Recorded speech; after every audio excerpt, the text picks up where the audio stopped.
সাংবাদিক যুগলকে একই ঘরে হাত পা বেঁধে মারা হয়েছে সন্তানের সামনে,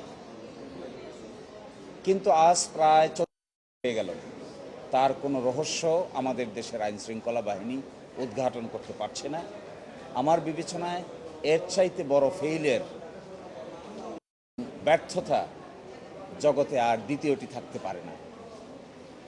যে কারণেই হোক, আমাদের দেশের অপরিপক্কতা অথবা ইনভেস্টিগেশন এজেন্সির অদক্ষতা অথবা পলিটিক্যাল ইনফ্লুয়েন্স, যে কারণকেই আমরা দায়ী করি না কেন, ফ্যাক্ট হলো এই রহস্য উদ্ঘাটন আজও তারা করতে পারে নাই। তৃতীয়বার টাস্কফোর্স গঠন করার পরে যে সময় নেওয়া হয়েছে, আজকে এসে তারা রিপোর্ট দিয়ে বলছেন যে আরও অমুক অমুক অমুক অমুককে জিজ্ঞাসা করতে হবে। যাদেরকে জিজ্ঞাসা করতে হবে তারা বলছেন তাদেরকে আসলে জিজ্ঞাসা করা সম্ভব না, কারণ তারা মিসিং, তারা দেশে নাই, তাদেরকে খুঁজে পাচ্ছেন না। আমরা আপনারা সবাই তাদের নাম জানি। পট পরিবর্তনের পরে যে লোকগুলোর সঙ্গে তারা কথা বলবেন বলে ইন্ডিকেট করেছেন প্রোগ্রেস রিপোর্টে, সেই লোকগুলো বাংলাদেশের জুরিসডিকশনের মধ্যে আর নাই। তাহলে কি তদন্তের রেজাল্ট ততক্ষণ হবে না যতক্ষণ পর্যন্ত তাদের পাওয়া যাবে না?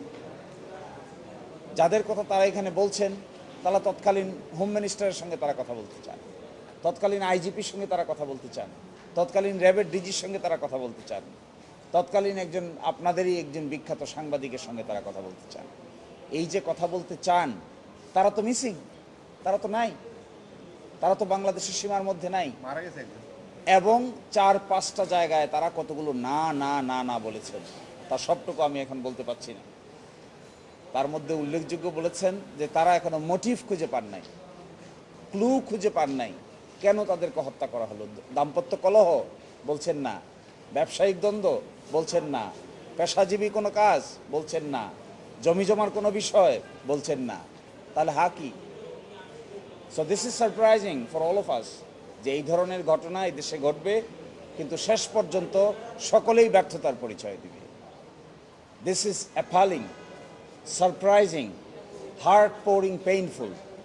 এই ধরনের ঘটনা এই দেশে ঘটার পরে যদি ইম্পিউনিটি আমরা দিয়ে দেই, অদক্ষতার কারণেই হোক আর রাজনৈতিক প্রভাবের কারণেই হোক, এই ধরনের ঘটনাকে যদি মার্জনা আকারে দেখা হয়, শেষ পর্যন্ত যদি উদ্ঘাটন করা না হয়, তাহলে আমাদের দেশের বিচারিক সিস্টেম, তদন্ত সিস্টেম একটা ফেইলিওর কর্মকাণ্ড হিসেবে প্রমাণিত হবে।